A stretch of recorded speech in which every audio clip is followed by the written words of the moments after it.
చదివేస్తే ఉన్నమతి పోతుంది. లేకపోతే కనుక ఒక స్టేజ్కి వచ్చాక వ్యక్తి అహం పెరిగితే కనుక ఇక వ్యవస్థలు మనకి పాదాక్రాంతం అనుకుంటారేమో తెలియదు. రాజాసింగ్ అంటే హిందూ సంఘాలకి చాలా అభిమాన పాత్రుడు. ఎందుకయ్యా అంటే అగ్రెసివ్గా మాట్లాడతాడు. అయితే తర్వాత కాలంలో ఒక విరక్తి వచ్చింది ఏంటంటే కట్టర్ హిందూ అన్నటువంటి పేరుతో పరమత దూషణ పెంచేయడంతో విద్వేషాలు రెచ్చగొట్టేటటువంటి వ్యక్తిగా కొంతవరకు అతన్ని పూర్తి స్థాయిలో మమేకం చేసుకోలేకపోయింది. భారతీయ జనతా పార్టీని అతన్ని యాక్షన్ తీసుకోవాల్సిన పరిస్థితి వచ్చింది.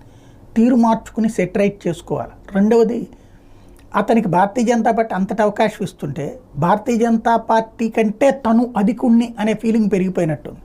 లేకపోతే రాజాసింగ్ ఇప్పుడు ఓ పక్కన ఎంపీ క్యాండిడేట్గా ఆవిడ పోటీ చేస్తుండే మాధవీలత తోడు నిలబడి రోజు ఆమె వెంట ఉండాల్సిన మనిషి అసలు కనిపించటం లేదు. కేవలం మాధవీలతను ఒంటరిగా వదిలేశాడు.